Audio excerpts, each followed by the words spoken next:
I was the only one home one Saturday night. I was sound asleep in my bed when I woke up and heard Siri on my phone talking. I turned it off, figuring it was just a glitch, and went back to sleep.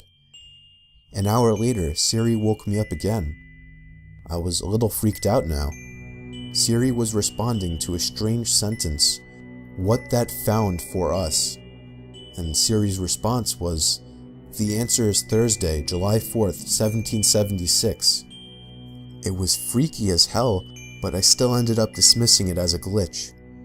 One more time, I woke up to Siri speaking. This time, the sentence that Siri was replying to was my full name, and her response was, "Here's the info for my name." At that point, I ran to my parents' room, locked the door, and slept in there. I still have doubts of whether it was really just a glitch.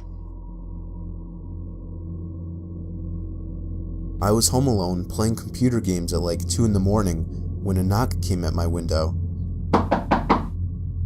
My head shot around to face the window, but there wasn't anyone there.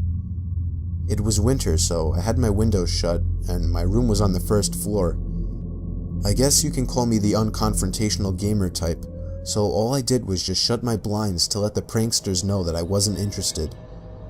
Enough time passed where I was able to forget about the knocking and get back into my game, until another steady set of knocks came at the window. I was so uneasy now. Why were they doing this? Why couldn't they just leave me alone? But by the slim chance that they actually needed something, I lifted the blinds and pulled open my window just a crack. That was the biggest and most foolish mistake I'd ever made. 2 hands from the darkness outside grabbed the bottom of the window and pushed it all the way up. I started screaming, throwing non-stop punches at the hooded man dressed in all black trying to enter my room. I grabbed the lamp sitting on my desk and bashed him in the head with it. He fell back outside, giving me the chance to shut my window. I saw him run away off our property into the darkness. I have never had a more horrifying experience. I lived way out in the country, like the turn off the paved road kind of country. I heard something crash on the roof and then smash into our metal chimney. For the next hour or so, I could hear it banging from inside the chimney, which should have been impossible since we had covered it for the summer.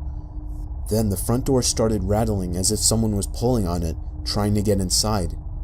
I peered through the peephole but couldn't see anything. I finally threw open the door, and then everything stopped and went quiet.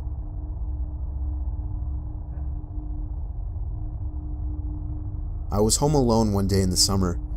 I was doing the usual watching of movies in the living room when I heard some shuffling noises coming from above me. Our living room ceiling is super high, so the attic is the only room above it.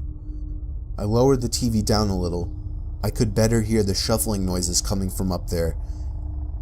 The attic was connected to my brother's bedroom through his closet. I went to his closet and opened the attic door. The light in there was broken, so I had to use a flashlight. I only made it about 2 steps in, before I heard the sound of the weak wooden floors across the attic creaking, and then the sound of something brushing up against one of the plastic bags on the floor. I jumped out of the attic, slamming the door shut and calling my parents. My dad had a look in there when he got home, but he didn't find anything. I'm just happy it's not my room that's connected to the attic.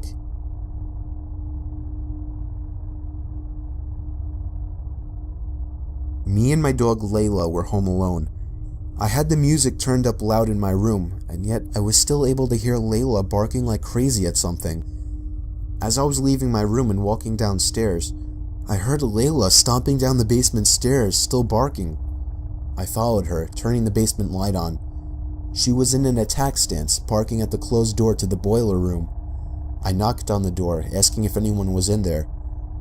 Layla was going crazy at this point, jumping on the door, scratching it, basically trying to break it down.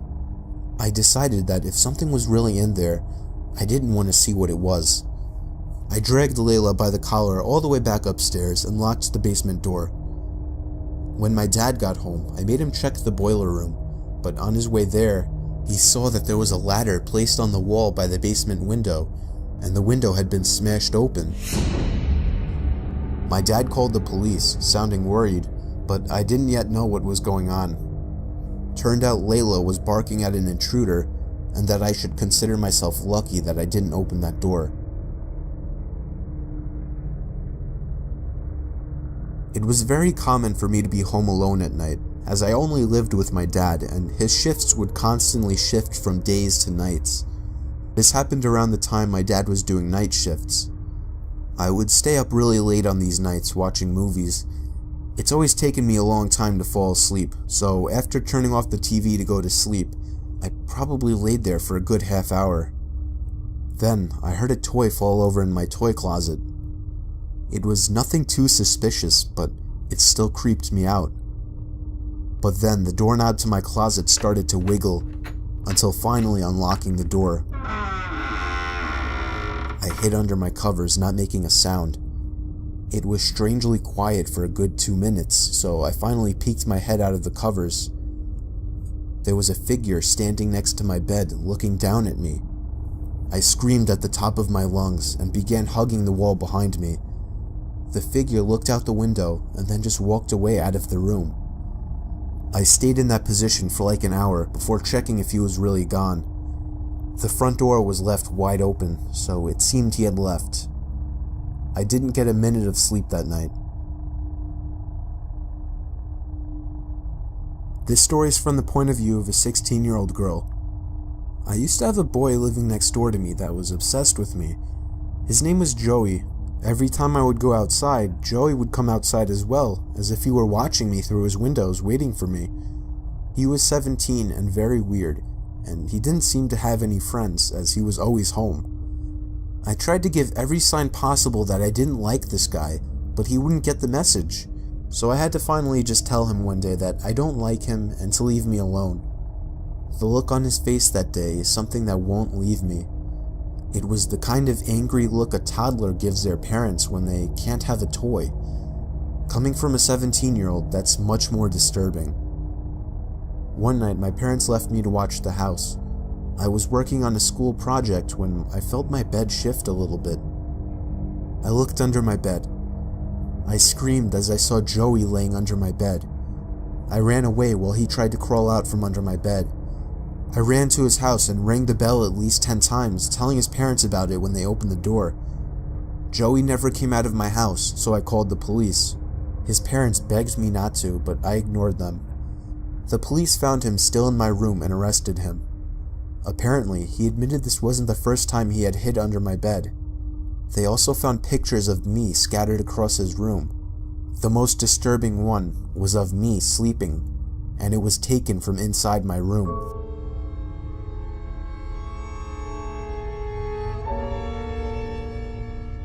I live in the country, and more often than not, I was home alone. We don't have any neighbors close by, so I would usually just sit in the yard and tan on sunny days. There was this one time that the sun was out strong and I was tanning in our yard, when I saw somebody standing in the woods, watching me. I sat up, in a position ready to get up and run. Do you need something?" I yelled. The guy walked out from the woods and over to me, telling me that he lives up the hill and was wondering if I could help him out with a broken water pump. I told him that I was about to head out and that I didn't have time. It was a lie, of course, but there was no way I was going with him. He walked off, back into the woods until passing a boulder, and I couldn't see him anymore. I was more creeped out than I'd ever been in my life. So with that, I folded my lounge chair up and went inside, being sure to lock all the doors and windows. You would think it ended there, but it didn't. About an hour later, I realized I forgot my sunglasses outside in the grass, so I went back out to get them. I made sure the guy wasn't anywhere in sight before going out there. It took me a little while to finally find my sunglasses, and as I feared, when I looked up, I saw the guy again. This time though, he wasn't in the woods. He was kind of hiding behind our shed so that only half of his body was visible. I yelled that I was calling the cops and ran back inside to do just that. The cops came and took down my description of the guy. Fortunately, I've never seen him since.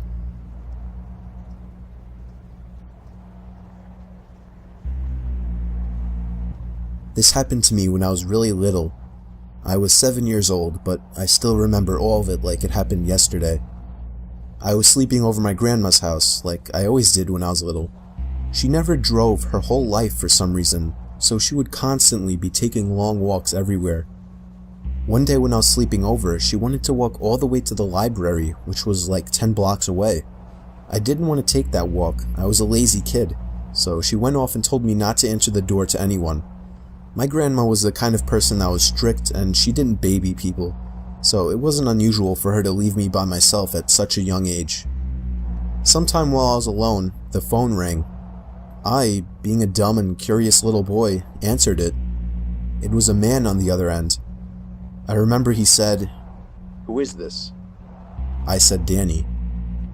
"Are your parents home, Danny?" I said, "No." "So you're home alone right now, Danny?" I said, "Yes." "Where are you at right now, Danny? Do you know the address?" Somewhere in Queens," I told him. "Alright, Danny, bye-bye now." He hung up. I don't even remember thinking twice about it, but the story didn't end there, unfortunately. I'd say almost an hour later, a knock came at the door. I remembered what my grandma said, so I remained on the couch. "I see you on the couch, Danny." My little heart sank. I noticed him through the window. He was on the porch, staring at me. He was a very creepy-looking man, all gray, ugly, and a fat beer gut. I told him to go away. "I got some candy in my truck. Come on out, Danny." I ran to the guest bedroom that I slept in and locked the door. Moments later, I heard the back door being fiddled with, followed by banging and thumping as he tried to break down the door. By some miracle, I heard the loud voice of my grandmother as she yelled at him to get the hell out of the yard and that she's calling the cops. I watched through the window as the guy took off in his ratty pickup truck as my grandma tried to get the plate number. Unfortunately, she didn't remember it, but she still reported him and his vehicle to the cops. My mom never trusted my grandma to watch me again after that, but I still know that if she had arrived even 10 minutes later, God only knows what would have happened to me.